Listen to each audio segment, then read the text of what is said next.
The following presentation is brought to you by Frog Hollow Collision. Whether it's a minor dent or a major repair, trust only Frog Hollow Collision. Located at 11 Stewart Avenue in Bethpage, New York. Or give them a call at 516-735-2345. Ask for Anthony, and don't forget, tell him that Garris and Gagz sent you. Warning, warning, warning, warning, warning, warning, warning, warning. That's all we got. One goddamn hit. You can't say goddamn on the air. Don't worry, nobody's listening anyway.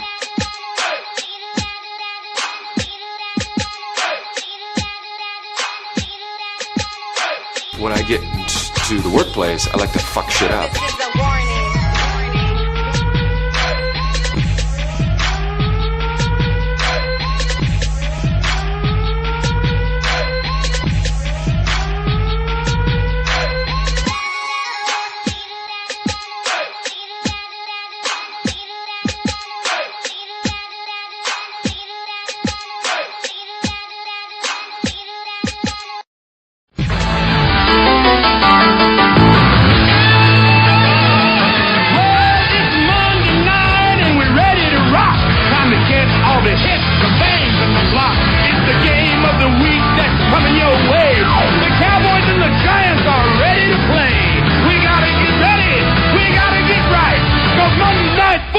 Kicks off tonight. So get ready. I mean, get ready. Are you ready for some football? A Monday night party. We got Frank and Al and Dan. They're gonna get it kick-started. Lynn and the crew's all set. The crowd is psyched. All my rowdy friends are back for Monday night. Yes, indeed. We are back live. This is Garris and Gagz and NYSportsGuys live on Ustream.tv. My name is Gagz. I'll be part of your co-hosts tonight. The other man that you're about to hear, his name is Garris. And tonight's broadcast is brought to you by Frog Hollow Collision, located at 11 Stewart Avenue in Bethpage, New York. For all your auto body needs, contact Frog Hollow Collision. How we doing, Garris? Excellent. Excited for the football season. Wish I didn't feel like shit, sick as a dog right now, but I woke myself up and I'm ready to broadcast today. Absolutely. I hear you. I'm not 100% myself, but you know what? When it comes to this, I get up. It's my addiction, my drug. I love doing it, and this morning when I got up, pretty much there was all the signs of football was here. It was about 56 degrees in my backyard. The leaves were falling off my trees, and it had that feeling of football. College football kicked off this weekend. There was a lot of good action. We're not going to get into that today. We're going to strictly focus on the NFL. This is officially our NFL preview show. We will be going through all 32 teams, our playoff predictions, our Super Bowl predictions, and we're going to give you all the football trimmings. What do you think about that, Garris? This is absolutely the greatest time of year. Like you said, the fall weather starts changing. Fat guy like me doesn't sweat as much. This is perfect. Perfect start to the fall. Absolutely, absolutely. And just to let everybody know out there, Wednesday night, if you're not aware, I'm sure everybody who's tuning in is aware, starts the football season with the Giants and the Cowboys here in the tri-state area. I couldn't be more fired up for that. We're going to get into that later in the show. First, we're going to start off by breaking down a little bit of AFC football, and I think where we're going to start, we're going to go straight through with it. If you were looking at the standings, we're going to start with the AFC East, then go to the AFC North, followed by the South, and then the West. AFC East. We're going to start with New England. They're the favorites. Where's your feelings on them? Well, they would be a runaway favorite in a decent division, in a weak division that includes the Jets, the Bills, and the Dolphins. They're just going to absolutely dominate. They should have 0 division losses this year. Tom Brady is going to try and follow up last year's Super Bowl appearance with hopefully a Super Bowl championship in his mind. They're going to just run away. When you have the offensive skill set they have, hopefully they shored up their defense a little bit. Brain like Bill Belichick it's an easy entrance for the division. So they're going to easily take the AFC East. I don't see how anybody else could think not. I completely agree. I think you don't bet against Belichick and Brady in the AFC East. Like you said, I don't expect them to lose any games against their division opponents. The record I see them at is 11-5. I mean, they always give away a couple of games they probably should win, but I mean, I see 6 wins easily coming from their own division, and I mean, they also get to play the NFC West, which is not the strongest of divisions themselves. So I see them at 11-5. What do you got their record for? I got them at 12-4, so right on target. All right, 12-4 is a good, accurate, I think, assessment of New England. Next on the list is everybody's favorite topic around here, and that's the dysfunctional New York Jets. What do you see from the Jets here, Garris? 0-0-0-0. The Stephen Hill situation with Rex Ryan is not the way they want to start heading into the season. The Mark Sanchez, who had, I think he was ranked in the bottom. I don't know if he was last, but he was at the bottom with completion percentage last year. I don't see how that can increase with the lack of weapons that he has. And it's, I think it was at 56% for the year, which in the NFL now is actually a very poor number. I don't understand how he can be like that, because all his passes were 3-yard dunk offs to the running back. So this team is, we've discussed it on every single episode we've had here. This team is dysfunctional. They haven't done anything to bolster themselves headed into the season. I don't see how they could be any better than they were last year. And last year they were, what were they, 9-7 or 8? They were at 8.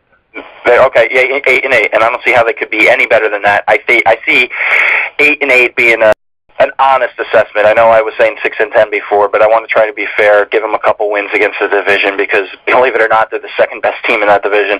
But you think they're the best? You think they're the second best team in that division? Honestly, absolutely, 100%. Oh well, that's actually, I think, a generous assessment from you as far as I see the Jets going. And unless, I mean, they're one of those teams where I think they have all the talent in the world. They have the talent on defense. They have potential on offense. We haven't seen any of it. I mean, McElroy looked like their best quarterback when he played the other night in their last preseason game. But, I mean, I gave them an early prediction of 6-10 a couple weeks ago when we broke down the schedule for the Jets. And I really don't see them being better than 6-10. When you look at their schedule, the first half of their schedule, I mean, you're looking at Buffalo, Pittsburgh, Miami. Okay, Miami's, a 50-50 game. San Francisco, Houston, Indianapolis, and then New England. I mean, I see 2 wins, in their first 6-7 games. I don't see how this team can recover from that type of start. Hopefully Sanchez is better than he's shown. Hopefully he can keep this team together, because I really feel like he needs to step up and be the leader, be the captain. I know that there's no captain on this team this year, but unfortunately with their schedule, the way they've looked, the guys they have on the team, such as, Holmes, not San Antonio Holmes for everybody who's been listening, Santonio Holmes. I'm going to get that correct at some point this year. But, I don't see them being better than 6-10, maybe 7-9, I think is the top end, and I think that's being generous if everything falls together considering the schedule that they have. And I don't see them as the second best team in the division. I see the second best team in the division as the team we're going to hit on next, and that's the Buffalo Bills. I mean, Buffalo last year got off to a great start. They were, I believe they were 8-3 at one point, and they lost their last 5, riddled with injuries on both sides of the ball. Their defense is going to be better. The acquisition of Mario Williams helps that defense. Fitzgerald, another year under his belt. If he continues to grow, I think Buffalo is probably the second best team in the division. And, I mean, to be honest, we're going to get into the playoffs later, but I have Buffalo at 9-7, and I'll tell you where they fall in my AFC prediction.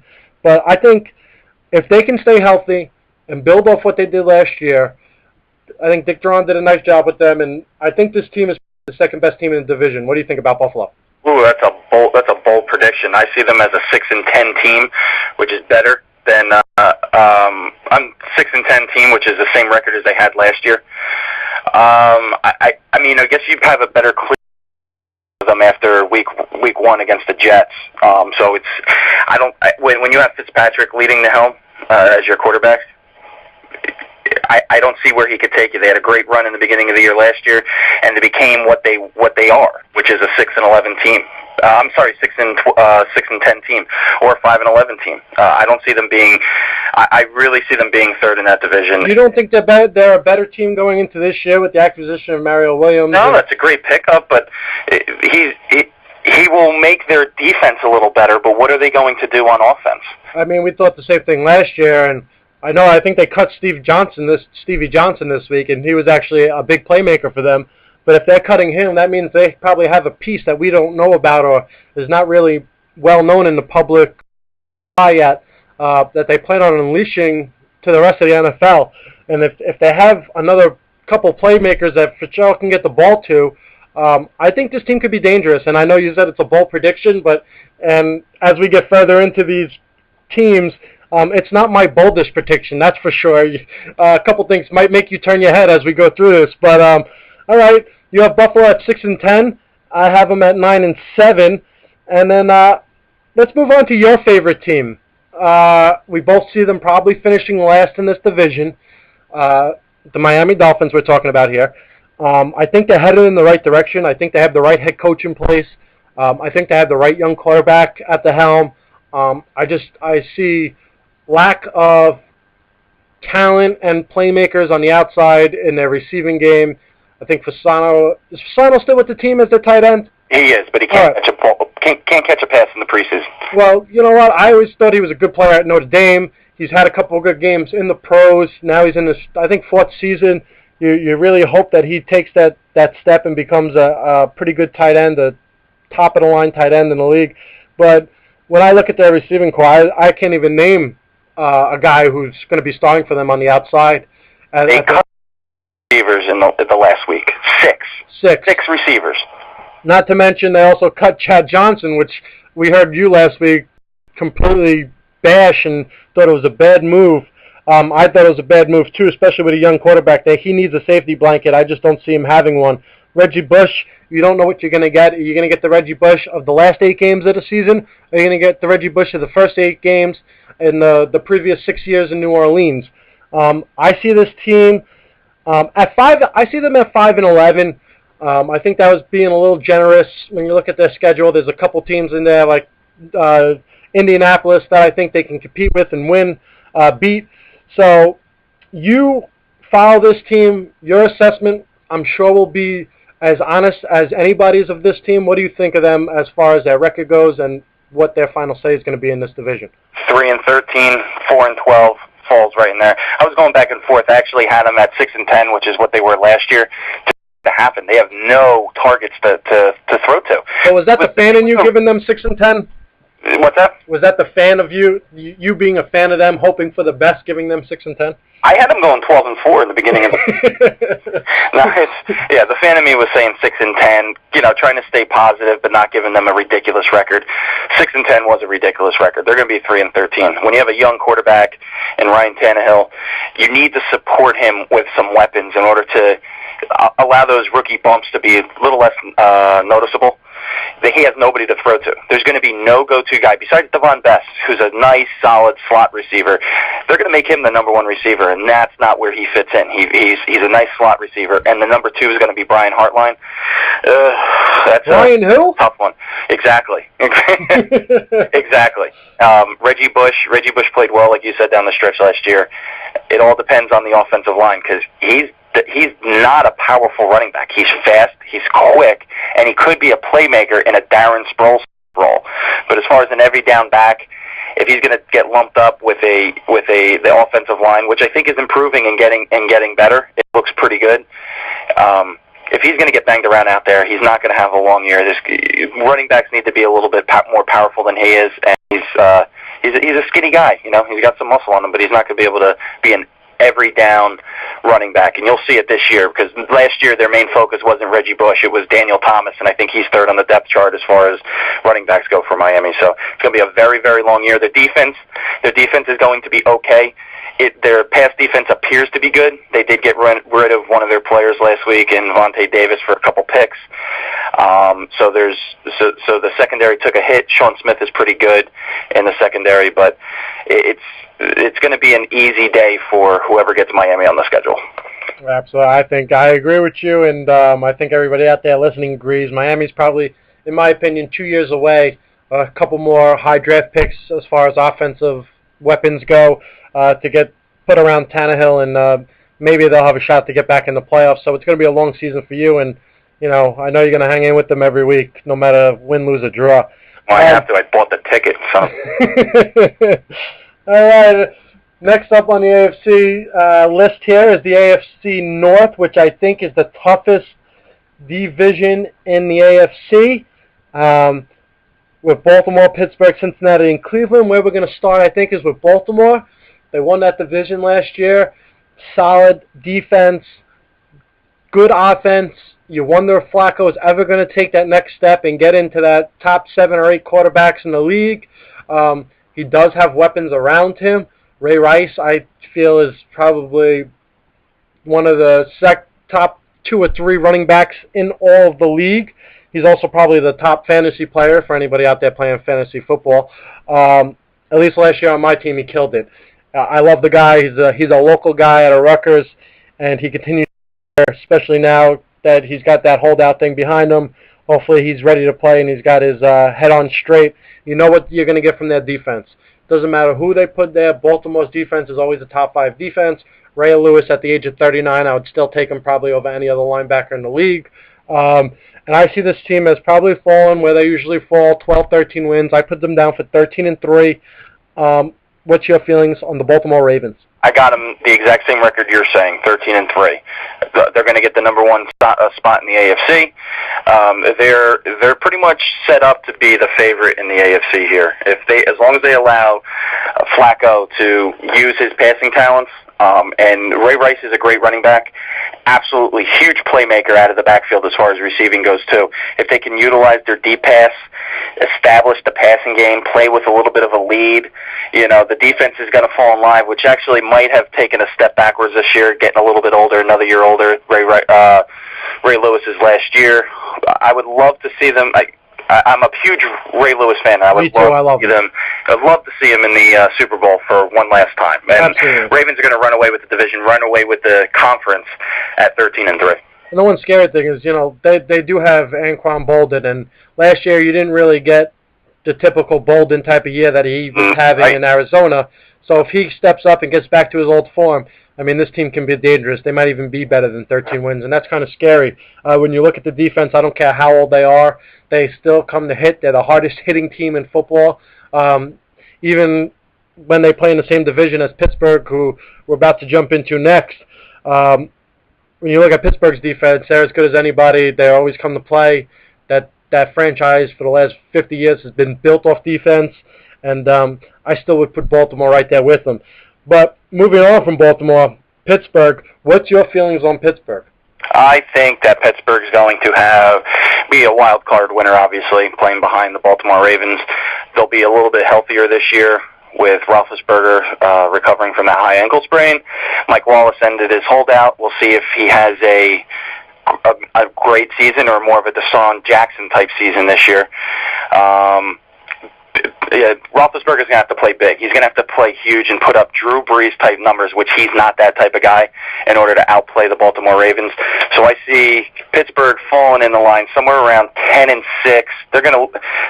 Big Ben will lead the league in broken play yardage and rapes, but that's about it. I see Pittsburgh falling at 11-5. My one concern is, and it was brought earlier in the month of August at the beginning of training camp, Roethlisberger is playing with a torn, I think it's a torn rotator cuff or a strained rotator cuff.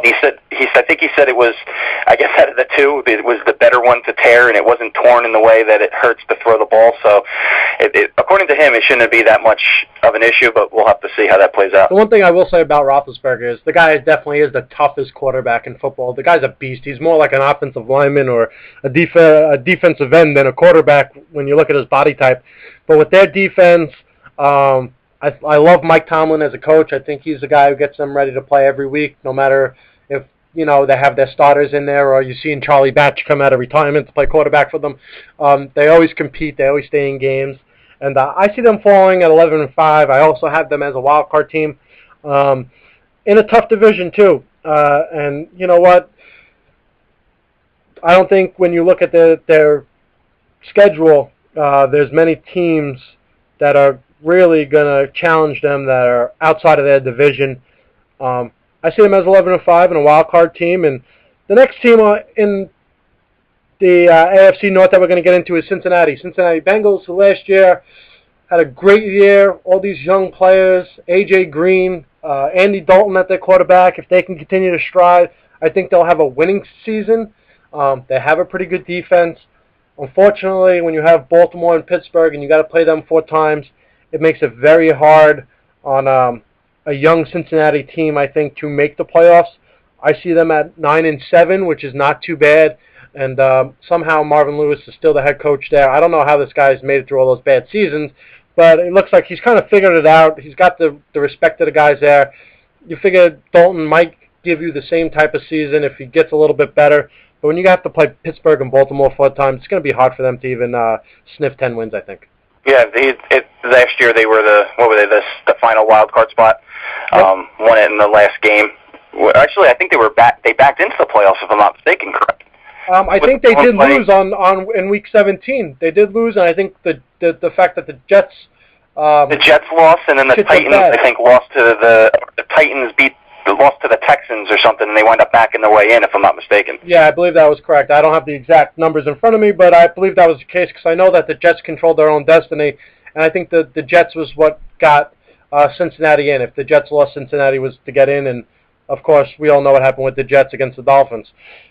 Yeah, they're in a power pack division with the Ravens and the Steelers. Can Andy Dalton raise his game and have a great season? I'm not convinced on the guy at all. I mean, 65% as a rookie is a nice job by any NFL rookie. I mean, no, you're 100% right. I don't know if it's the red hair which is offensive to me. He's just I'm not sold on him, and he really needs to step up his game in order to have a decent season this year. I really see them. This might completely blow what you were saying out of the water. Would you have him at 10-6? I had them at 9-7, missing the playoffs. I have them at 6-10. I really don't think they're going to be that good. And it's not that football changes week to week. Absolutely. I mean, year to year, as far as talent and players are constantly moving. Also, the Bengals injury. Haven't had a back-to-back winning season since 76-77, and letting Cedric Benson go was the dumbest move they could have ever done. I think that cost them at least one game. What's that? I think that that does cost them at least one game not having him in the backfield as part of their running game. Sure, absolutely. And last year they were 9-7, so if it does cost them a game, they're 8-8, and I see them actually being worse. I don't think they can repeat what they did. I think they caught a little bit of lightning in the bottle. We're lucky enough to snatch up that last playoff spot, so I see them as a 6-10 team, and that's about it. And it's funny. It's something about Andy Dalton that doesn't excite you, and he is kind of like your vanilla quarterback in the NFL, but the guy he kind of reminds me of Matt Hasselbeck, and he won a lot of games, and he had a lot of winning years in Seattle, and he did a nice job with his NFL career. But I just see that they're going to be a little bit short this year. And we're going to stay in the state of Ohio and the AFC North, and we're going to go to Cleveland. I have Cleveland as 2-14. I think starting Brandon Weeden, a 28-year-old rookie, is a bad move by Mike Holmgren and them boys in Cleveland. I think they should stick with Colt McCoy. He's only 24. He's shown that he can do a good job in the NFL against some of the better NFL defenses. He hasn't been able to stay healthy, but when you have the defenses of Baltimore and Pittsburgh running down your throat 4 weeks out of the year, it's kind of hard to take those hits and keep on ticking. I see them at 2-14, and I think that's even generous. I probably think they're the worst team in football, Cleveland. What do you think about that? 100% right, but I think they're going to battle Miami for the worst team in football. I have them at the same record as I had Miami at 3-13. Brandon Weeden was a great quarterback in college. I think he's going to be the next Chris Winkie, which is another older quarterback coming out of college, supposed to be able to step in and play well. the fact is, he didn't grow up in the NFL as a younger player. He's coming in as an older statesman, I guess you would say, and trying to learn. When you're at the age of 30, you're kind of on the back end of your career in the NFL. So he's usually if you don't have it wrapped up by then, you are who you are. You're a Rex Grossman. If you're not going to be any better than that, you're pretty much a Rex Grossman. And to start your career like that, it's kind of hard to get better as you're getting older. Once you cross over that 30 mark, they're going to be in the battle for the number 1 pick this year, which should set up an interesting thing next year because unfortunately, if Tannehill doesn't have a good season, even though it probably won't be his fault due to no weapons, it could set up for Matt Barkley from USC. Would Miami pick him, or does it go to Cleveland? I don't think Miami would pick him if that was the case. I think they're very high on Tannehill. I think he's shown him some things. I think if the kid had some weapons to throw to, he would surprise a lot of people, and he could be in the mix for the Rookie of the Year. But let's move away from that shitball of a team and logo in Cleveland.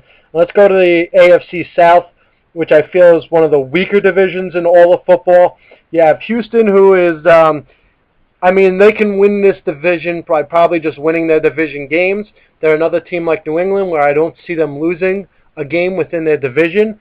I see them at 12-4. If they can stay healthy, last year, if Houston was healthy, I think they really had a legitimate shot to beat New England and make the run for the whole thing. I have faith that they're going to figure it out this year. I have Houston at 12-4. You look all around, even though they lost Mario Williams, the guy hasn't been healthy really the last 2 years and been effective for them, and they still had a top 10 defense. Matt Schaub is, he's one of those quarterbacks. You don't know if he's going to be able to stay healthy himself, but when he does, he's a pretty good quarterback. They have Adrian Foster is, a great power back, top 10 guy, and I just see with Andre Johnson in that offense, I can't see how they won't win this division going away. You're right. No, you're 100% right. They won't win this. There is no shot that they won't win this division with Schaub, Foster, and Andre Johnson. Now, keep this in mind, with a great record or a great year they had last year, it all fell apart when Schaub went down with the injury. And also, Andre Johnson missed how many games last year? They were handicapped for most of the year. I think he missed 8 games or something like that. He missed a lot. Yeah, they were still able to make the playoffs, and unfortunately for them, it could have ended what could have been a storybook-type season. I thought they were on a collision course to play New England and get past New England. They could have been in the Super Bowl last year if it weren't for some injuries, and I'm thinking that they're going to be – I have them set for a 11-5 record, do pretty well in the division because it's hard not to. But you have Tennessee Jackson in Indianapolis. I don't think they should lose a game to either one of either. No, not at all. Even the Tennessee Titans. They got that division locked up. I see them making a big run in the playoffs, which we'll get to later. But I see them sealing up this division and moving on. Yeah, it's funny. We're kind of on the same page with that. And speaking of the Tennessee Titans, let's move to them next. New head coach in place. No Jeff Fisher for the first time in a long time since they were back in Houston. Jake Locker is their starting quarterback, guy who came out of Washington a couple of years ago with very high praise.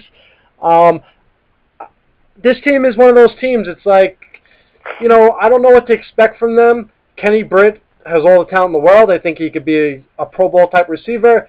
But when you get past that, I don't see where offensively they have that much to win games. The defense is middle of the pack, probably going to be ranked 16th, 17th in the whole league. And I see them as a 6-10 team. And that's kind of being generous. I think that they'll beat Jacksonville. They'll probably sweep Indianapolis. But 6-10 is where I have Tennessee. I don't see them being better than that, especially with a whole new system coming into play. Pretty much a rookie quarterback. I don't think he took a snap last year, really, Locker. Maybe he took a couple. But actually, he did play a couple games. But the games that he did play, he looked terrible. What do you think about Tennessee? Going with Jake Locker is going to be a good decision in the long run, but right now they should have went with a little bit more of a solid quarterback, a veteran with experience. They're not a playoff team; they're a 6-10 team. Chris Johnson, I don't know. You remember a couple years ago when he was the number 1 guy as far as fantasy points was concerned, the scariest player in the NFL. I don't even think he was in the top 20 as far as. Last year he was terrible. He is a typical. I don't really want to, say anything too wrong here, but he's the typical NFL star. He gets paid, and his performance, it gets lost in the closet. I mean, can this guy be more fucking lazy? He got all the money in the world. He held out for it. He got the big contract that he requested. He came into camp out of shape, not ready to play.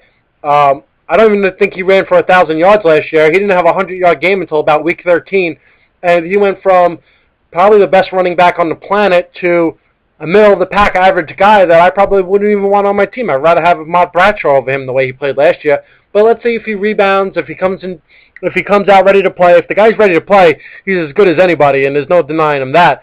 But, that is a big question mark. I think a lot of their success lies in the performance of Chris Johnson.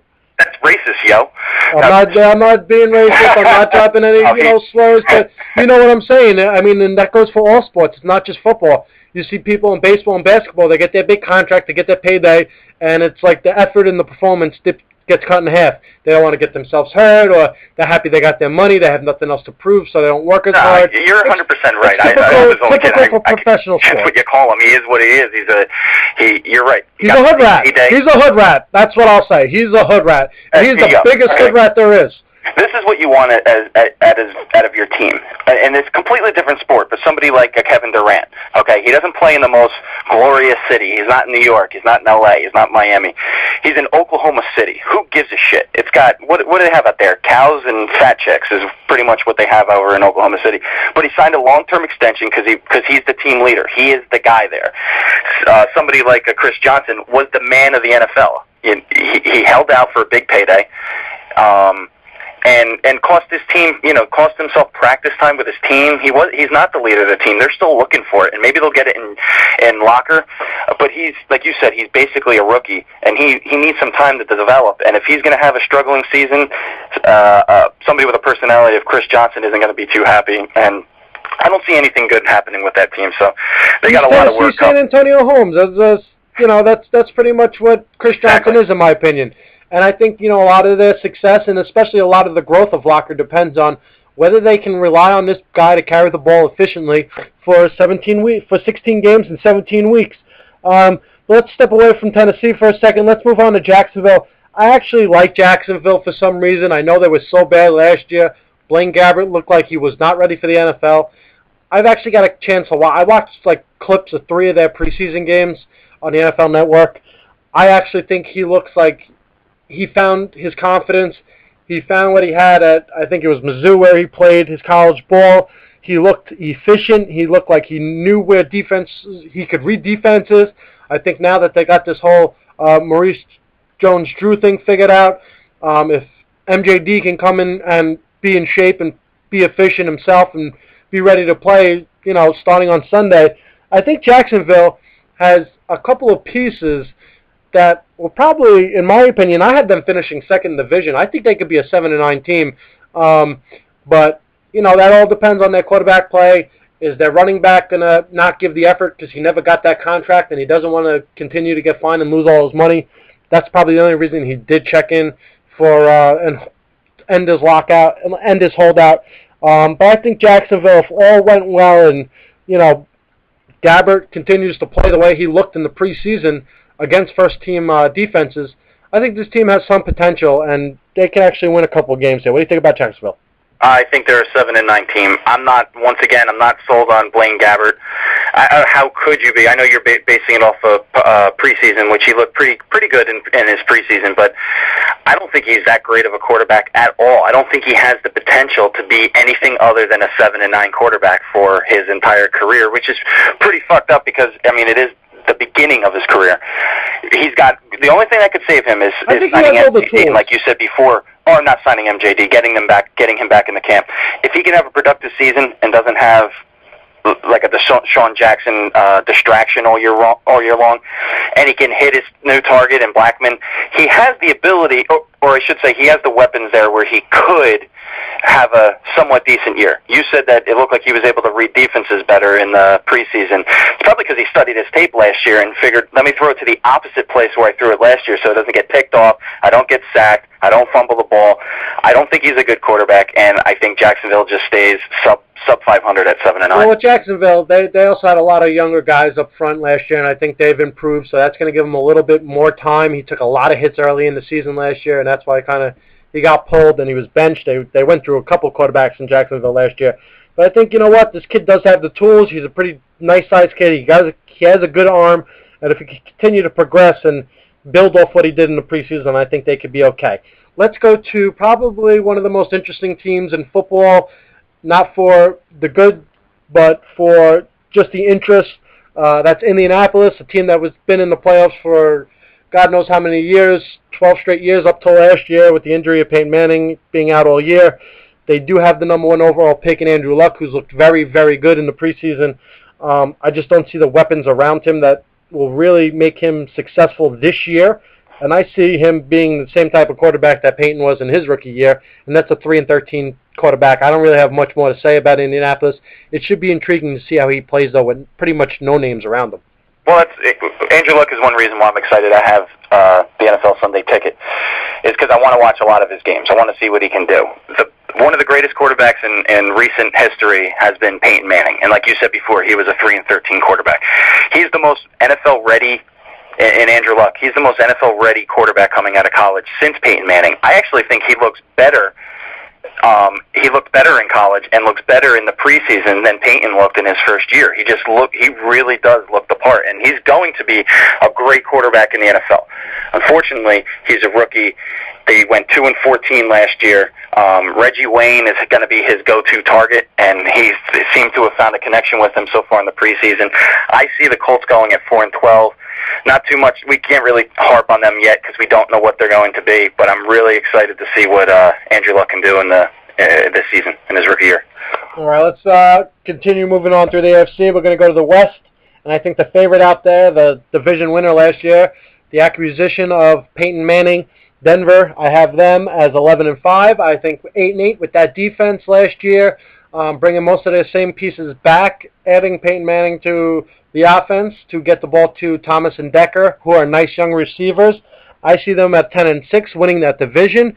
As long as Peyton Manning can stay healthy for a full season, that's their biggest question mark. If that's the case, I think they'd win the division. I think when you look at Kansas City and Oakland, there's not much there. I know you like Kansas City to be a surprising team, but what do you think about Denver real quick? Denver, they're going to be a playoff team. I really do think that it's going to be a toss-up between Denver and the other team, the Kansas City Chiefs. But I think overall, Peyton Manning wins out, broken neck and all. I think they're an 11-5 team, probably 11-5. I'll settle with. If they, like you said before, if they went 8-8 last year and won the division with that defense, which basically that defense won. Tim Tebow didn't do anything. Absolutely. And didn't come down and grace that. And they have a great kicker who's pretty clutch. As we oh my God, yeah, you can't go. That goes without saying. He won a couple games for him last year, and also the other teams did too. Like Marion Barber stepping out of bounds. I brought it up last week, but Marion Barber stepping out of bounds won the game against the Bears last year for him. The new quarterback, an actual quarterback in Peyton Manning, and it's just to see how far he can go. I do see them winning the division. Where they go in the playoffs, not quite sure yet, but I see them winning the division at like an 11-5 record or so. All right, San Diego, the team that kind of been the head and shoulders of that division over the last 8-9 years.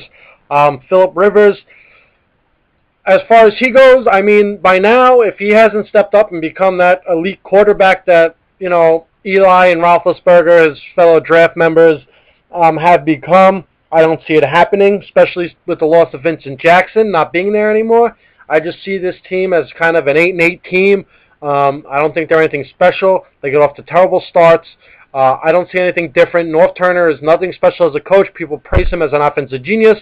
They haven't had a top 5 offense in years. So I think just off of being in that division, Phillip Rivers is a good quarterback. He's not an elite quarterback, and he'll win them a couple of games, but I don't think they have the weapons on offense. I think Ryan Matthews is a nice running back that they have. He can't stay healthy. If he could stay healthy, I think he could be, you know, one of those guys that surprise a lot of people. But as far as their weapons go on the outside, I mean, Malcolm's all right, but nothing to really rave about. San Diego, 8-8, 500 team. Do you see them any better than that? No, I see them as 7-9. And listen, you're not going to get any surprises from San Diego. When they were swapped, Eli Manning for Phillip Rivers, in the draft back in 2000, was that 2004? Yep. I was saying to myself, I was like, I don't know. I think the Giants would have been better off with Phillip Rivers. And in the beginning, it looked that way. Eli, the first 3 or 4 years, you would have thought that was going to be the case. Absolutely, but Phillip Rivers hasn't gotten better. In anything, his entire team has gotten. Well, they had a couple good records, but they don't have the same weapons they used to. There is no more LaDainian Tomlinson. He's been gone for years and retired now. They lost their biggest wide receiver to free agency this year, and their defense is going to be abysmal this year. I see them going 7-9 and obviously missing the playoffs. But my prediction is Norv Turner will finally be fired. He will not survive. Not at the end of the season. He will be fired by week 10. You know what? I think that's a pretty accurate statement, especially if they get off to that slow start. I mean, I don't know how Norv's actually kept his job over the last couple of years. I feel like he's still living off that success as the offensive coordinator in Dallas in 92, 93, 94. I mean, everywhere he's went, he's never got it done. Whether it was Washington, San Diego, Miami. I mean, it's just, he might be a better fit as an offensive coordinator, and he's not a great head coach. Some people are. It's like Mike Martz. They're better offensive coordinators than they are head coaches. And that's when you find your role. Spagnuolo is a better defensive coach than he is a head coach, too. So I think we're going to find out about Rex, too. He might be a better defensive coordinator than a head coach. And he can fucking kill one hell of a buffet, I tell you that. Absolutely. To your surprise team, Kansas City, what's your feeling on Kansas City? I know we haven't talked about it much as far as, getting ready for the show. You said you like Kansas City. I don't really care for Kansas City. I don't think Matt Castle's a starting NFL quarterback in this league. He's still living off that 1 year in New England, but we all know that system itself makes you successful. Charles coming back from his injury, we don't know how he's going to recover coming off that major injury. They don't really have the greatest weapons. I mean, Bo is a nice receiver, but their defense is completely suspect. We don't know what we're going to get out of them. What makes you like Kansas City so much? I see them at 6-10. I have them at 9-7, and I'm like I said, I like them as a surprise team. As far as you're saying, they're going to go 6-10. I think they're going 9-7, possibly 10-6, wow. And it all depends on. I know I gave Denver an 11-5 record. It all depends on Peyton Manning's stupid brittle neck, but I wouldn't be surprised if Denver doesn't do as well as we think, that KC at 10-6 can pull out this division. I like Matt Castle as like a Hasselbeck style quarterback. Not gonna win you 13, 14 games every single season, but is gonna give a decent enough performance to get you some wins. But can that guy stay on the field? That's the one thing. I mean, every year it seems like he gets banged up. Oh, that's true.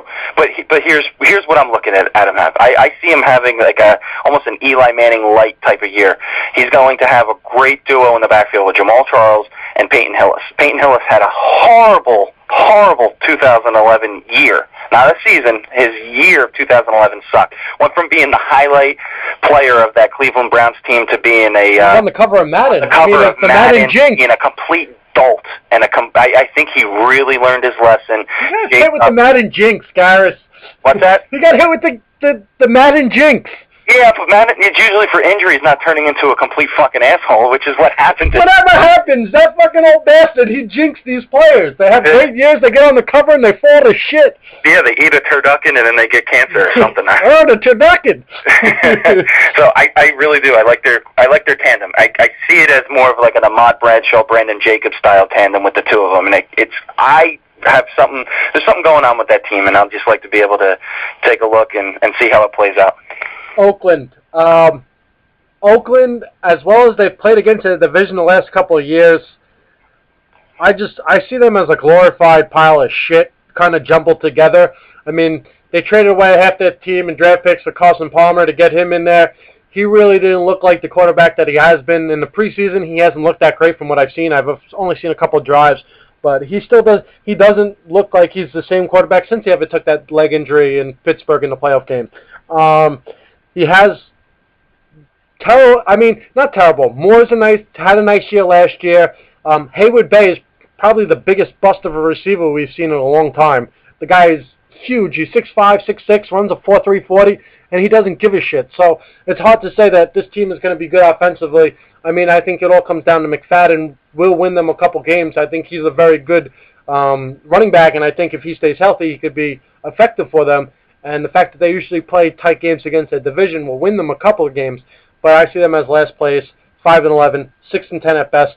They're going to be battling Kansas City for the last place of that division. What's your feeling on Oakland? Well, usually when you trade your entire draft class for a player, it's usually when you're on the brink and you think you can win now. I don't know where Oakland thought they could win now. They let go of their first rounder for this year, and was it a 2011? What'd they get? Would they give up their 2011 pick, I think, for Richard Seymour or something like that? That head case. I don't know where they thought that, financing their future for Carson Palmer was going to be a good move. They weren't rebuilding. They haven't been rebuilding this whole entire time since they were good, since they went to the Super Bowl in 2003. They haven't done anything to establish themselves and become, like you said, anything more than a glorified pile of shit. Carson Palmer is a crown on top of a pile of shit, but he's going to be exactly what Carson Palmer is. He can give you an 11-5 record like he did in Cincinnati, and the next year give you a 4-12 record. He's the guy who's going to throw as many interceptions as he has touchdowns, so I really, it's hard to have faith in a guy like that. Absolutely. And where is Al Davis? How come we haven't heard from him in a while? Well, you know what? It's sad to say, and we all made fun of him for years, as kind of kooky as Al was before his passing. He was. I feel like the team, everybody when he passed away last year said, you know what, this is a blessing for Oakland. They finally can, have some type of, organizational ladder as far as, structure, who's going to answer to who. It's not always what Al says goes, but I feel like they were getting better as Al was getting older and crazier than, now that, I don't know if I think it's Al Davis' son who's running the team, but I feel like this team just has no direction. Last year they got off to a great start. They make the trade for Palmer. They want to stay in it. And now they even lost their depth, getting rid of Jason Campbell. He's now in Chicago. We'll touch on that later with the Bears and the NFC. But like you said, I don't see this team being anything better than the last place team in the AFC West. And I have them at 5-11. And real quick, I know we're wrapping up this the AFC and we're kind of going a little long. But to the asshole that sent me a text, I know Al Davis was dead. That was the joke. Stupid. Whoever did that, what a dick. Yeah.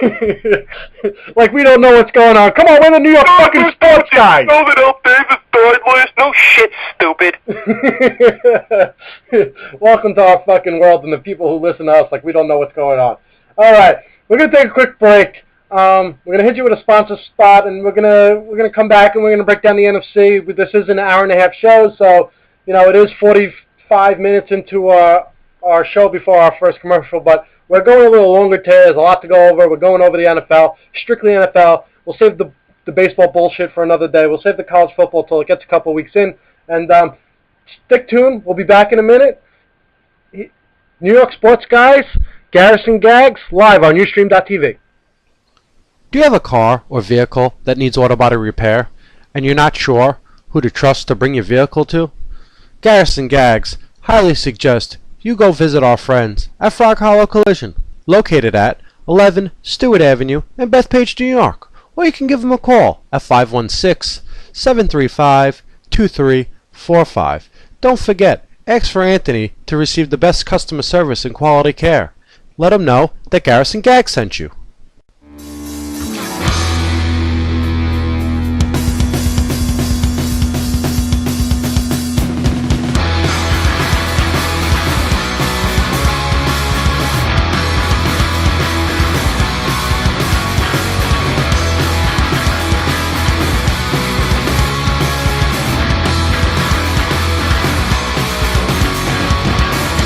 I have been lying to myself for the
And we are back live on Ustream.tv. This is Garris and Gagz, the New York Sports Guys, and this is our NFL preview show. We just broke down the AFC, went a little longer than we thought. We're going to jump into the NFC. We're going to start with the NFC East, and the defending Super Bowl champions, the New York Giants. What's your feelings on the Giants, Garris? I see them winning the division in a great battle between the Dallas Cowboys and the New York Giants. I see the Giants as being not a dominant team, but just a grinding team, and that's when they play better. They're not the get it out to a 13-3 type record.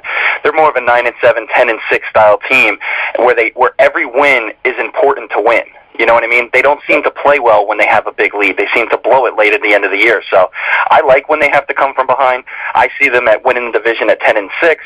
Eli should have no reason to try and prove why he's an elite quarterback. He is an elite quarterback. Somebody with 2 Super Bowl wins in the last couple years. That's huge. Not too many people have that kind of record, especially nowadays. The only other one that's currently playing is Tom Brady, who has 3. Eli Manning should definitely be in that class. Absolutely. His prediction in the beginning of last year saying that he is an elite quarterback proved to be 100% right. Absolutely. I see them at 10-6 too. I think it's a tough division. They always play close division games. I think opening up against Dallas, even at home, with the emotion running from, having that banner hung up in the building or whatnot, wherever they put that thing now, in that new MetLife Stadium. But in Eli, I trust, and then that offense with Victor Cruz, Hakeem Nicks, a two-headed monster at running back with Bradshaw and the rookie Wilson. I think they have enough offensive power to win them 10 games. Their defense, if they can stay healthy, their defense with the pass rush, we all know what they can do. My only concern with the Giants right now is their starting left tackle. Booth hasn't been able to play really all preseason. They have a guy, Locklar, who's going to start for them at left tackle. That's Eli's blind side. I mean, I'd rather have you, who's my personal left tackle, in there. But I think they're going to be in a battle, and I think Philly is actually going to be the one to challenge them. I think Philly's more talented than they showed last year, and I see them at 10-6. I think they're going to win the division, but I think their toughest competition is going to be Philly, who we're going to get into next. As I said, I think they're also going to be a 9 or 10-win team.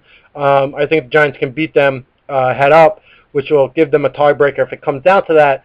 But I think with Philly, it all comes down to whether Michael Vick can stay healthy because, whoever that backup is. Who is that backup? He played the other night against the Jets. Nick Foles.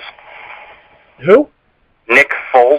That's their backup quarterback? That's their backup quarterback. All right, well, if he's the one who has to play the majority of the games because Vic can't stay on the field, they're going to be in trouble. But if Vic stays on the field, the guy's a winner, even though he's not the best quarterback when you look at the numbers.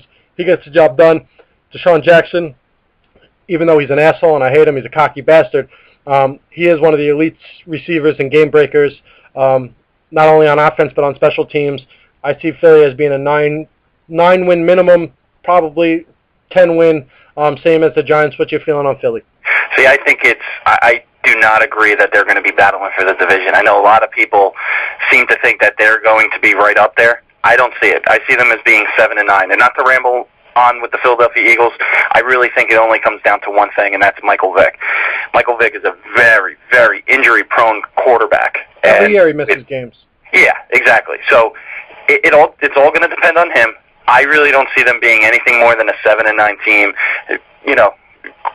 Towards the bottom of the division. I'm going to leave the AFC East chase to the Giants and the Cowboys. All right, and speaking of the Cowboys, we'll jump into them next. Real quick on the Cowboys, I think they have all the talent in the world. My concern with them is staying healthy. Witten looks like he's not even going to be ready for Wednesday night. Des Bryant, we don't know if he's going to be too busy beating his own mother to stay on the field, especially now he's got a personal security task force following him around, making sure he follows the orders of Jerry Jones. He's a big douchebag himself. Did you hear that? Real quick on the Cowboys, did you hear that commercial that Jerry Jones did for Papa John's Pizza? No, I did not. Oh, well, you know what? I should have got it for the show. I should have been playing it right now. Stupid me. I'll play it probably next week's show. I'll get it. But it's absolutely hilarious. Jerry Jones is rapping. He should be worrying more about his Pro Bowl caliber quarterback, Tony Romo, who can't win a big game in a big spot. Miles Austin is a very nice, talented receiver. DeMarco Murray, he had a nice couple of games last year. Can he stay healthy? The Cowboys, I think it comes down to health. DeMarcus Ware is one of the best defensive players in football. I won't say anything bad about him. But as far as the Cowboys go, I think they're talented. The attention they get, I think, is a distraction. Des Bryant beating his mother is a distraction. Tony Romo not being able to win big games is a distraction. And I see them as 8-8.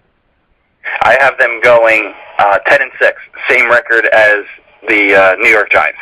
And it depends on where do they fall. Do they split the season and it becomes a matter of, some scheduling things to see who wins the division?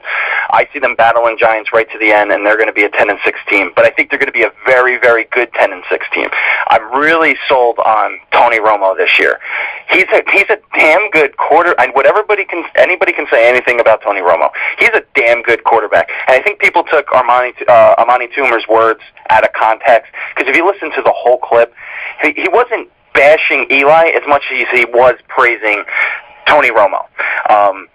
Tony Romo did have a bad play against the Giants last year, where if he would have completed that pass to a wide open receiver, the Giants don't make the division. Don't win the division. They don't make the playoffs. Absolutely. Giants don't make the playoffs. They don't win a Super Bowl, obviously, and it's a completely different story. And where Dallas could have went from, where Dallas could have gone, nobody knows. However, that is Tony Romo's legacy. Fumbling. Wasn't he the one that fumbled the snap? Yeah, against Seattle, the extra point. Yeah, the extra point, he fumbled the snap, that pass against Giants. That's what Tony Romo is to Dallas Cowboy fans, and they should really learn to appreciate what type of quarterback they have, because without Tony Romo, they wouldn't even be close to making the playoffs. The one thing Tony Romo doesn't have that Eli has is that clutch gene, that 2-minute gene, where he can get the job done. He has confidence in himself. I think when that big spot, he gets tense. He thinks about it too much. He doesn't play his game. I think that's what holds Dallas back from being a playoff team this year, and that's the way it's been for the last couple of years. It all rides on Tony Romo. He's got all the weapons around him. He's got a good enough defense to get the job done. It's just, what are the Cowboys at the end of the day if Tony Romo can actually be the Tony Romo for the first 58 minutes in the last 2 minutes? Correct, yeah. And, well, you're right. Where you said Eli has that something in him that makes him that elite quarterback. That final 2 minutes, get the job done. Tony Romo has a lot of weapons around him, but when they're not punching their mother in the face, they have a babysitter watching them to make sure their next move isn't stupid. It all is going to fall on Romo's shoulders, but they have to get their house in order to move on. It's not just Romo; it's the entire Cowboy organization. Absolutely. On to the next team, who I don't see any of us really even, fans of their own team expecting much from them, with the rookie quarterback RG3 getting the starting nod. But Washington, I see them as a 5-win team. I think, they might be going in the right direction. I don't think that Robert Griffin III will ever be a Pro Bowl quarterback in this league. He'll be another Michael Vick, a guy who's going to, win some games with his legs, take a lot of hits, probably be injury prone. He's got a 165-pound frame. At least that's the way he looks. I'm not sure exactly of his size. He just looks like a smaller guy that, after he takes a couple of hits, it's going to be hard for him to stay on the field. The defense is so-so. 5 wins in my book for Washington. What do you think about them? I have them at a 7-9 team battling Philly for the last spot. You have the NFC East as probably one of the stronger divisions in football. Well, it will look weak to some people with records bunched in. It's not going to be like the AFC North with Baltimore and Pittsburgh possibly having 11, 12 wins apiece. But it's going to be it is the strongest division in the NFC East. When your 2 bottom teams are 7-9 and your 2 top teams are 10-6, that's just a bunch of teams just grinding it out and beating the shit out of each other. And I don't see the Redskins being that bad. I want to really see what Robert Griffin is, what RG3 is. You said he looks small. He does. He's bigger than Michael Vick. Is he more athletic and is he as durable? I don't know, because he's going to take a beating just the way Michael Vick is. So He's going to have to learn to protect himself a little bit and be a little bit of a different player than Michael Vick to have success in the league. All right. Well, let's move away from what you think is the strongest division in the NFC to what I think is the strongest division in the NFC, and that's the NFC North with Green Bay, Detroit, Chicago, and Minnesota. Green Bay, they're the gold standard. They have the offense. Their defense last year played like shit all year, but when you have Clay Matthews, A.J. Hawk, and those boys over there on the defensive side of the ball, they're coming out with a little bit of an edge to prove people wrong that last year was kind of a fluke, and they are a good defensive team. I see Green Bay as 14-2. We don't need to go over their roster. We know what it's been for the last couple of years. They're going to be probably they're going to win that division pretty much easily. I think they're the best team in that division. What's your feeling on Green Bay? I think Green Bay is going to have a bad year as far as last year's concerned. Really? They're going to be 15-1 again. I see them being around like a 12-4 team. Well, it's going to be hard to duplicate the same thing as they did last year. I have them at 14-2, so we don't need to go much further on Green Bay. Correct. Detroit, in my opinion, is the second best team in that division. What they did last year, making the playoffs for the first time in a long time, I think their defense is nasty. Their attitude is nasty. Their coach is an asshole, and Jim Schwartz, but I like him for some reason. I think he gets his team ready to go. He is a little bit of a crybaby, but hey, you know what? A lot of the coaches in the NFL nowadays are. So, but I see Detroit as an 11-5 team. Matthew Stafford, if he can stay healthy. Calvin Johnson, we all know what Megatron's all about. Their defense, like I said, is probably a top 10 defense easily. They have one of the better pass rushes to go right along with the New York Giants. What's your feeling on Detroit? I think Detroit is going to have a worse season than last year. Really? Yeah. I don't see them. Sorry about that. I have notes written down and stuff, and I just lost them. But I don't see them being any more than an 8-8 team. They were 10-6 last year. Stafford's going to have a big year. Obviously, anybody in the NFL, their quarterback really has to be the leader of the team, and Stafford is. Hopefully, their defense and Sue and that they're able to get them under control, stop stomping on people's heads and arms, and hopefully act like professionals, because that's the only thing that's going to hold them up. They got a fiery coach in Schwartz. I like Schwartz. Well, it'd be interesting to see how they're going to play out, but I don't think they're making the playoffs this year. I see them as an 8-8 team. All right, so Schwartz is not with you, my friend. No, sir. We're going to move over to one of the more intriguing teams, in my opinion, in the NFC. And last year, they looked like they were on an easy street to the playoffs before the injury to Cutler and Matt Forte. That's the Chicago Bears. They also had the acquisition of Brandon Marshall, who you get the old Denver duo of Cutler and Marshall back together. If Forte can stay healthy coming off that injury, he got the contract now, so he should be in a better place mentally. You just hope that he's not a Chris Johnson type, that now he's got paid, he's going to give half the effort. I think Chicago is a winning team. I think they're a 9-7 team. I don't trust Cutler in a big spot. He's got Tony Romo in him. He's a guy who he throws just as many interceptions as he does touchdowns. He's a little erratic. People compare him to Favre as the gunslinger. But I think they're a good team. I don't think they're a playoff team. And, their defense is always solid. Julius Peppers, like I said, he'll be playing in week 1 no matter what. What's your feeling on the Chicago Bears? I actually see them giving the Green Bay Packers a run for their money. I had Green Bay at 12-4. I have the Bears at 11-5, and their offensive line is their biggest problem, their biggest question mark going into the season.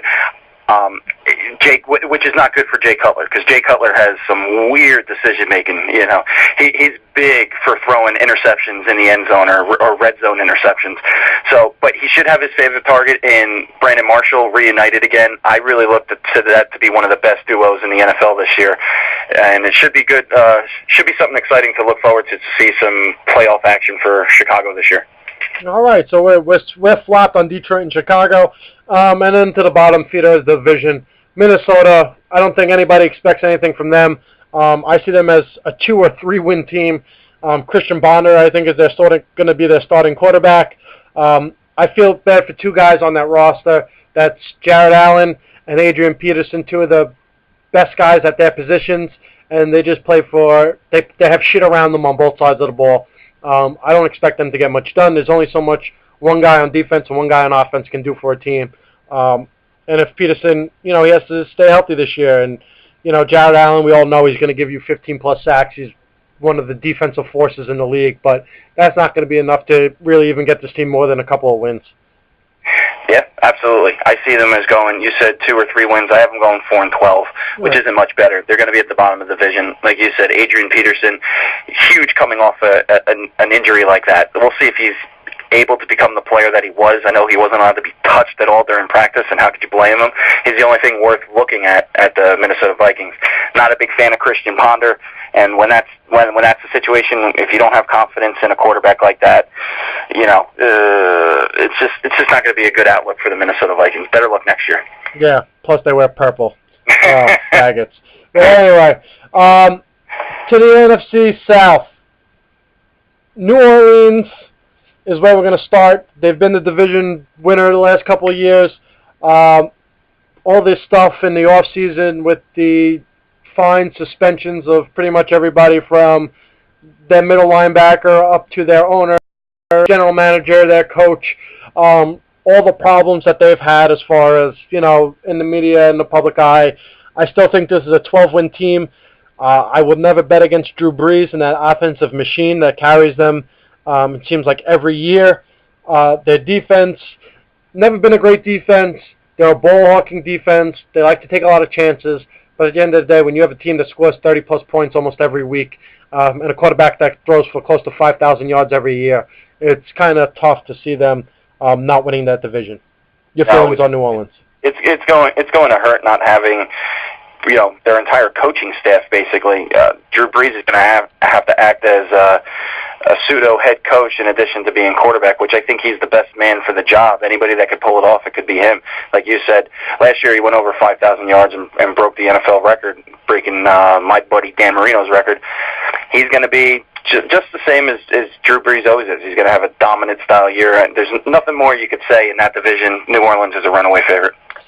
To the team that's gotten a lot of attention in the offseason and then in the preseason, and their offensive, I think either their offensive lineman or defensive lineman actually took an ad out in their local paper, and actually it happened the week that I was in North Carolina, predicting that they were going to go to the Super Bowl. The Carolina Panthers with Cam Newton coming off a fabulous rookie year, breaking all sorts of rookie records. This team, you hope they take the next step. It's been a while since, they got to the Super Bowl. They haven't really been a playoff team since then. They're kind of one of those teams that they're either going to be pretty good or they're going to be really bad, and you don't know if Cam Newton's going to continue to progress or he's just going to be a little bit arrogant in the fact that it's going to set him back. I see them as an 8-8 team in Carolina, not making the playoffs. What's your feeling on the Carolina Panthers? 7-9. I don't think they're going to be anything special. That was one hell of a year by Cam Newton. Huge for fantasy pickup. Other than that, he sat on my bench all year long too. So I had Drew Brees. That's why. Yeah, exactly. So did I, and I won the championship. So 7-9 for Carolina. That's about it. All right, to the Atlanta Falcons, a team that, with me, intrigues me a lot. They're a team that has been a winner since Matt Ryan's got there. They have nice pieces on the offensive side with Michael Turner, Julio Jones, Matt Ryan at quarterback. They made the playoffs last year. They got spanked by the Giants when they came up to New York. I see this team as a 10-6 team. Also, Roddy White on that offense. Their defense is usually pretty good. Probably top 12 defense. They get the job done. What's your feelings on Atlanta? I see them as being a wild card team. I don't have them as a wild card team. I have them at 9-7 and missing the playoffs. Oh, wow. Yeah, Matt Ryan, great quarterback. I hope that's what Tannehill can eventually become, because that's kind of who he reminds me of a little bit, is Matt Ryan. Roddy White, obviously a dominant wide receiver, and of course Michael Turner in their backfield. There should be last year. What were they last year? Like 11-5, made the playoffs. Yep. 11-6, somewhere right around there. I see them as being 9-7. I just think the NFC is really bolstered this year, and I have the NFC as the conference to beat as far as the Super Bowl goes, but I don't think that the plans are in the cards for the Falcons. I definitely agree with you that the NFC is a little bit stronger now that I broke down all these teams. They're deeper as far as, quality of teams. But then we go to one of the least quality teams in the league, and that's Tampa Bay. New head coach and Greg Schiano, guy from Rutgers that locally people around here kind of know a little bit, did a nice job with Rutgers. Rookie head coach in the NFL, Josh Freeman, erratic quarterback. Besides Garris Blunt, who's been a nice player his first 2 years in the NFL, I don't see much else on that team that is even worth watching. I have them at 3-13, dead last in the division, second worst team in the conference. What's your feeling on Tampa Bay? Tampa Bay, 4-12 last year. Any kind of improvement will be better any kind of improvement's better than 4-12. I see them as being a 6-10 team, 5-11. Rookie head coach is going to have a lot to learn in the NFL because it's not like he's coming from a dominant program like Pete Carroll did coming from USC. He's coming from Rutgers. So not much. I don't want to get too involved in Tampa Bay because it's not worth wasting breath on them.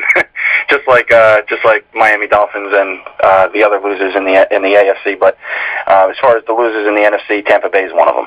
Absolutely, and we're going to finish out our NFC preview with the NFC West. San Francisco, easily the best team on paper, the only playoff team on paper. I have them at 10-6. It's going to be hard for them to repeat what they did last year.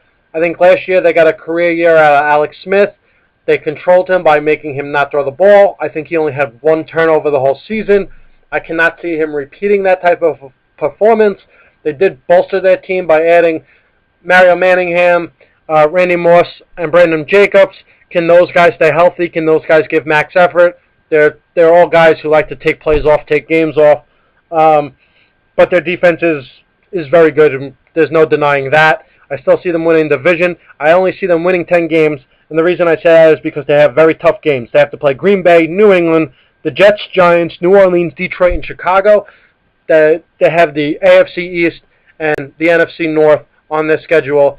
That's a tough task, even for San Francisco, who last year was an absolute beast. Yeah, opening day in Green Bay, by the way. Yep, so absolutely. It's going to be a tough start right off the bat. San Francisco's 13-3 last year really did surprise everybody. Awesome defense. Willis, leader of the defense, is a dominant player. As far as their offense goes, you said they bolstered the receiving corps by picking up Randy Moss and Matt Manningham. I look at Randy Moss as being a great receiver in the past. Hard to say what he's going to be. Older, taking a year off. What is he going to be out there? But Mario even Manningham. at that, and we're going to Mario Manningham. I looked at him even when he was on the Giants. I looked at him as like a fifth wide receiver. I don't think he was that great. I really do think that, and Eli's done this before in the past. Eli has made his receivers better. Has given them Manningham should write a letter to Eli and then go and blow him because he got him the contract in San Francisco. Absolutely, and the one thing I will say, even though they aren't the best pickups in the world, they are somewhat talented guys. But all that those pickups do with Randy Moss and with Mario Manningham is it spreads the field. It opens it up a little bit more for Alex Smith's favorite target. That's Vernon Davis, who's one of the better tight ends of football. He is a hybrid tight end. He's as fast as a receiver, but as strong as a tight end. And their running game with Frank Gore. And I think the weakest part of that whole team, that whole offense, is their quarterback in Alex Smith. And you know what? Can't see him turning the ball over only 1 or 2 times this year. I find if he does that, I mean, I don't know. Maybe I'll just send him my paycheck. Not that it's much, but you know, even though they benefit from their division. When you look at Seattle, St. Louis, and Arizona, they get to play them 6 times. That should be 6 wins. They could find a couple other wins, and then you know the teams that I listed off that they have to play are all tough games that all can challenge them and possibly beat them if you know they don't play up to the top par. Yeah, I have them as a playoff team at 9-7. It sucks for San Francisco because last year, you know, there's those years for football teams in any sport where if you don't do it now, it's never going to happen again. Yep. And I really think that's the case with San Francisco. Great defense, and there's always a problem with teams that are right on the border, and their problem is the quarterback. And when you don't have a quarterback, very rarely do you get a guy that can win you a Super Bowl. Although for what was that moron down in Baltimore? Can't think of his name. Trent Dilfer. Yeah, exactly. Every once in a while you get a Trent Dilfer. Alex Smith will not be a Trent Dilfer and take this team into the Super Bowl. Impossible. Absolutely. All right. So probably the second best team in the division. A lot of people have them as kind of a sleeper, and that's Seattle. Rookie quarterback, unknown receivers, good coach. I think Pete Carroll is a pretty good coach. They have a better defense than people think. They have actually a very good defense if they play up to their potential. I have Seattle, though, as still a 6-win team. I don't see them. I think they're a year or 2 away. What's your feelings on Seattle real quick? Yeah, I think they're in 7-9 team. Same record as last year. Russell Wilson is going to be an interesting quarterback. One of the young rookie quarterbacks that a lot of teams have starting this year. So it's a great young rookie class, but a above that, I don't see them doing that much. 7-9 in that kind of a weak division. Like you said, they have to play almost all those same teams that San Francisco has to play. Absolutely. They have to play the AFC East and the NFC North. Yep. So it's going to be a tough task for Seattle. Rookie quarterback. I don't see it being that great. All right. So the team. Moving on to the next team is a team I find to be interesting. I think they're on the right track. I think the coach that they acquired this year is going to help them a lot this year and in the future, and that's the St. Louis Rams. I had them at 7-9. Steve Fisher is a winner. All those years that he was in Tennessee and Houston, the guy only has a couple of losing seasons. He knows how to get his teams ready to play and be competitive. Sam Bradford, hopefully this guy could stay healthy. I think he has some tools, and you know what? I think that they can win 7 games, and that's saying a lot. ESPN projected them to be 0-16, so I'm really going out on a limb with 7 wins. But what's your feelings on the St. Louis Rams? 5-11. Okay. 5-11. Their strength of schedule drop will come in pretty big for them because they're playing. Actually, have obviously with their shitty record last year, they have the easiest division, the easiest competition amongst anybody else in that division. But I don't see them being that much more improved. They got things in place, like you said, hiring Jeff Fisher as their head coach. Great man. He can operate. He's going to be operating as the general manager and reorganizing that team. But this year is just not in the cards. Hopefully, Sam Bradford can become sort of that second-tier style quarterback.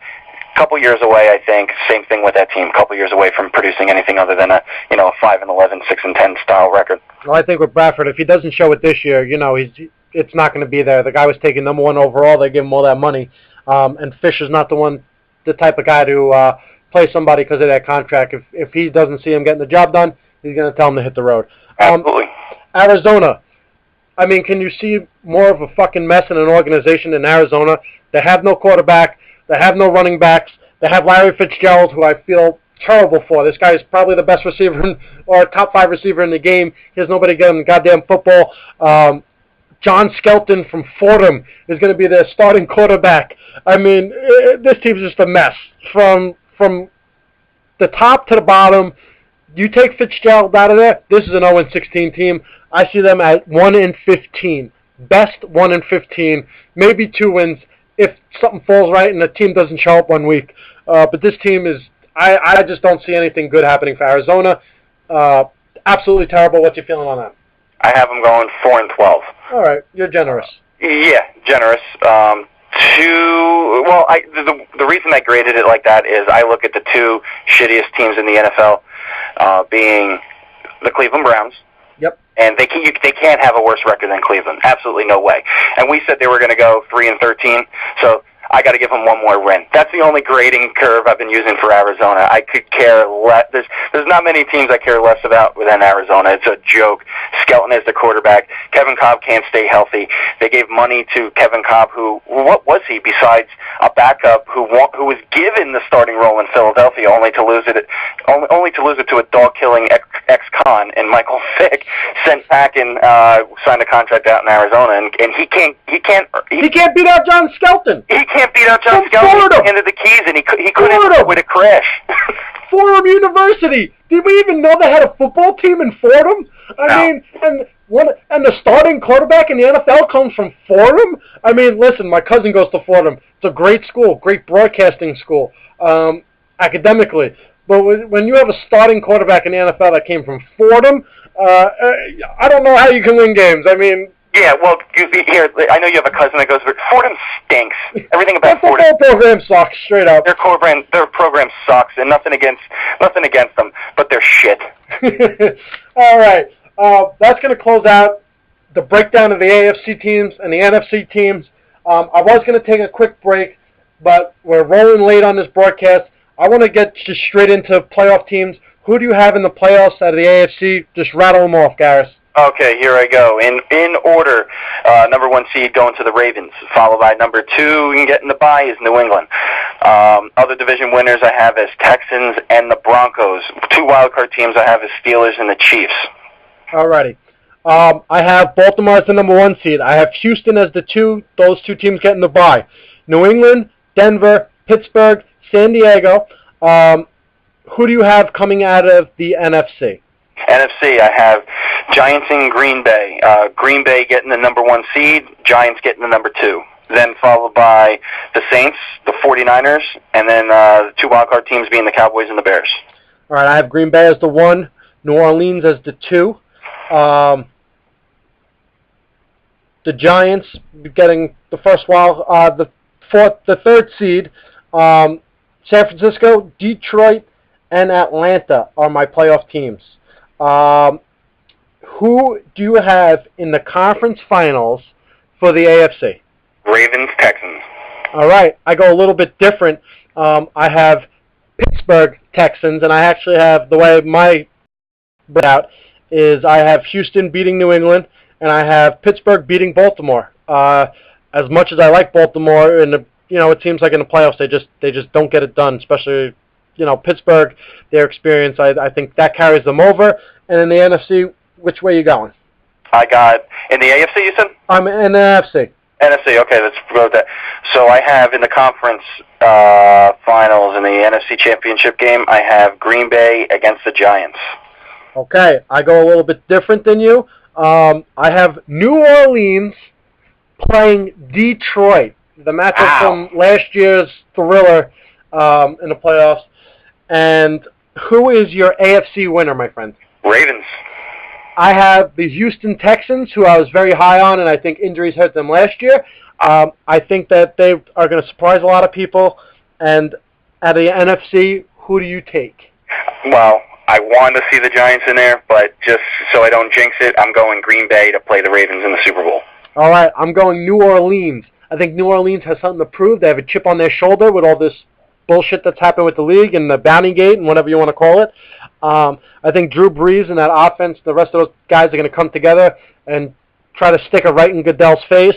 And I think they're going to go to the Super Bowl, and you're going to have a rivalry, a little bit of a inner city rivalry, even though it's not a football rivalry. In my Super Bowl, I have Houston versus New Orleans. Who is your Super Bowl winner? I'm going with the Ravens, and mine's more. I know it doesn't usually play out like a storybook in the NFL for the most part, but I do have the Ravens winning, Ray Lewis getting a final Super Bowl opportunity and taking home the crown before he retires and be into whatever life he leads in after the NFL. Hopefully he's not on trial for murder again, but we'll see what happens. He'll probably go into broadcasting. We'll see him on ESPN. He's a character on the NFL Network. Imagine him and like Michael Irvin or Deion Sanders with Warren Sapp having a conversation on Sunday mornings. I can't. I didn't see shit. Exactly. I was in the nightclub, but I wasn't in that nightclub. I have, like I just said, New Orleans versus Houston, two cities that they kind of have a lot of people from New Orleans that transplanted to Houston after Katrina. There's a little bit of an inner city city rivalry there. I have Houston as the Super Bowl champion. I don't know how it worked out that way. I think that this team has talent on offense, the talent on defense, if they can stay healthy. This is all projected on teams staying healthy as is. I think the Houston Texans shocked the world, and they hoist the Super Bowl trophy. Very, very interesting. All right, so that's going to close out pretty much our projections. Thank God I've had to take a shit since the 8:04 mark. We're going to take a quick break, like a 3-minute break. We're going to come back. We're going to close out the show with a quick preview of what we expect Wednesday night when the Giants open up against the Dallas Cowboys at MetLife Stadium. This is Garris and Gagz on Ustream.tv. Back after this. Do you have a car or vehicle that needs auto body repair, and you're not sure who to trust to bring your vehicle to? Garris and Gagz highly suggest you go visit our friends at Frog Hollow Collision, located at 11 Stewart Avenue in Bethpage, New York. Or you can give them a call at 516-735-2345. Don't forget, ask for Anthony to receive the best customer service and quality care. Let him know that Garris and Gagz sent you. Do you have a car?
Minnesota.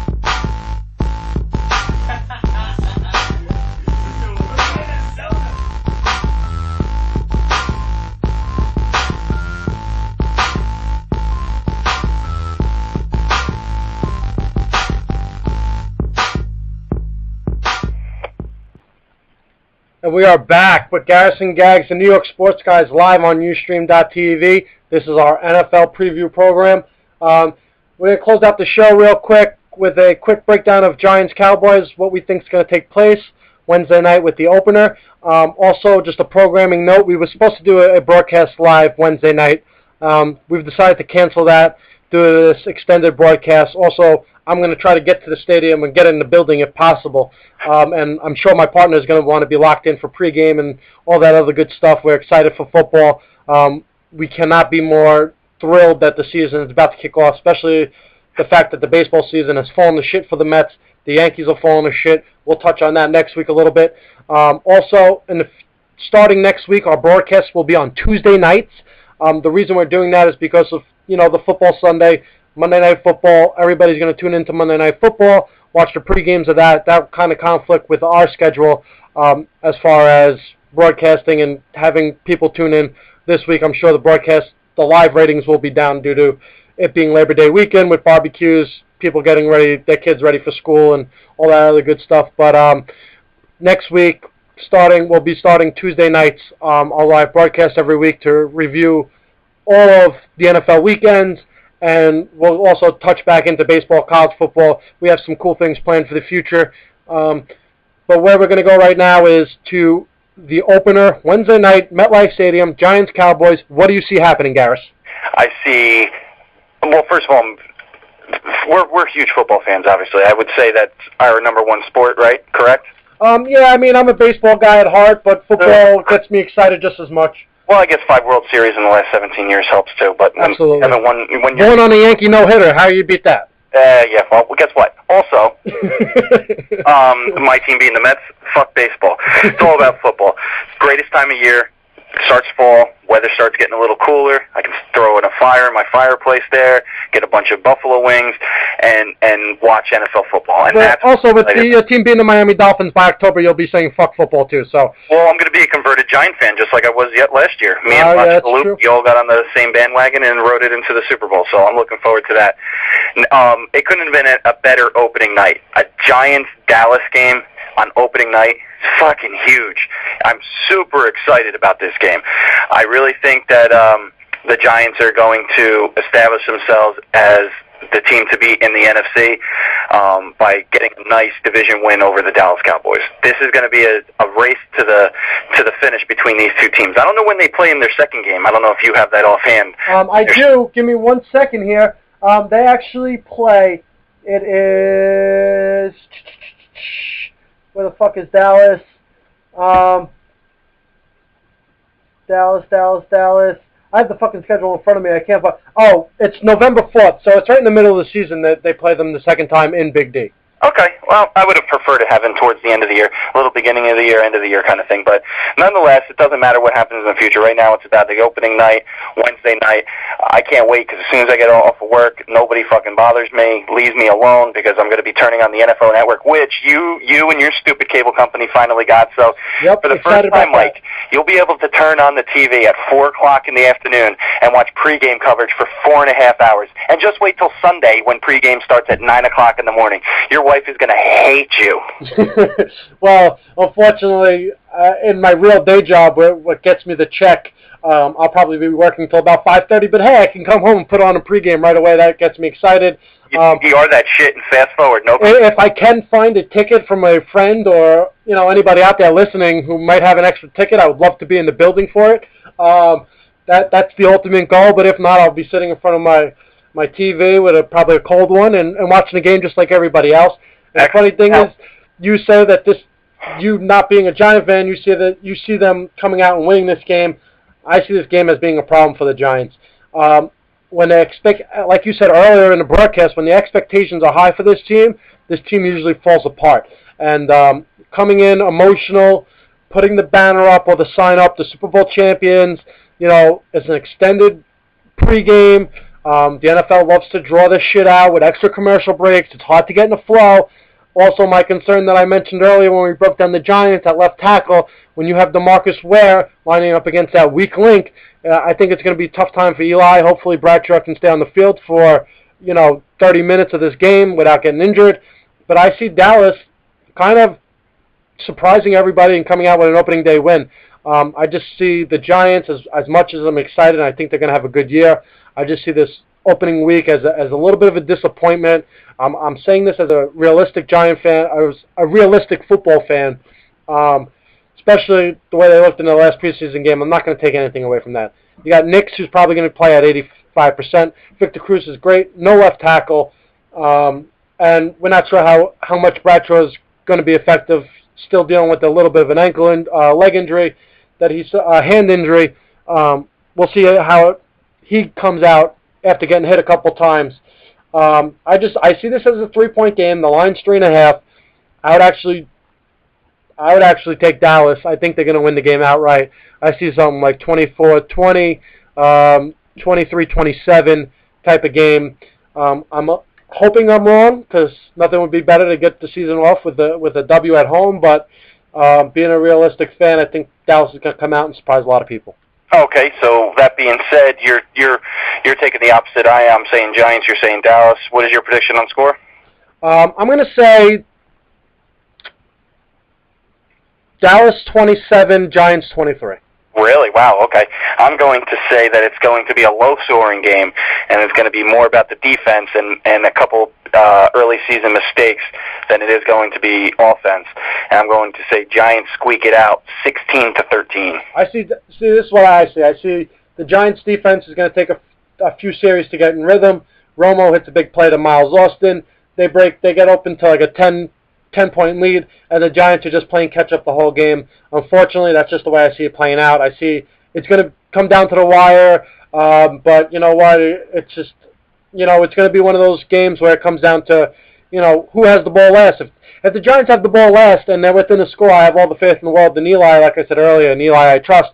But I just see Dallas coming out and trying to prove people wrong. I mean, a lot of people don't have high expectations for them, and as we discussed earlier, at least for week one, they'll be healthy. They'll have everybody on the field besides Jason Witten. And we'll see how they come out of this. But I'm hoping I'm wrong. But looking at these two teams, the way they've played, it seems like Dallas gets the better of them in their own building, and the Giants go to Dallas and usually take the games in Dallas. They're undefeated since they opened up that new Cowboy Stadium. And usually when it comes to these division games, they're hard-fought. They usually split. Being realistic, for some reason, I have a funny feeling, the emotion, the lack of flow will get in the Giants' way, and Dallas is going to end up coming out the winner. Absolutely. That's a very good prediction. Going to be a close game either way, and should be fun and exciting to kick off the season the right way. Absolutely. That's going to close us out for tonight. We will actually be with you Sunday morning. I forgot to mention this earlier in the broadcast. 10 o'clock, was it, Garris? 10 a.m.? I believe 10 a.m., yeah. We want to make sure we get it over in time so it doesn't interfere with, like, CBS and Fox pregame. Absolutely, and also ESPN, I think, goes on the air at 11, so we want everybody to be able to check out the rest of the NFL pregames. But if you're up early enough and you want to get your football day started early, you can start it with us. Garris and Gagz will be on the air Sunday morning at 10 p.m., breaking down all Week 1 games. It will only be an hour program. We'll give you 5 picks of the week as far as we go, what we think are the best bets. We'll probably do some over-unders with the lines, whatnot. We'll throw some fun things in there. So that's it for this week. We thank you for tuning in, an hour and 40-minute broadcast. Anybody who stuck with us the whole way, we appreciate it. And we'll see you on Sunday morning. If you can't catch us on Sunday morning, the rerun will always be up 20 minutes after we're finished. If not, we'll see you next Tuesday at 7 p.m., Garris and Gagz, New York Sports Guys, live on Ustream TV. Good night, everybody.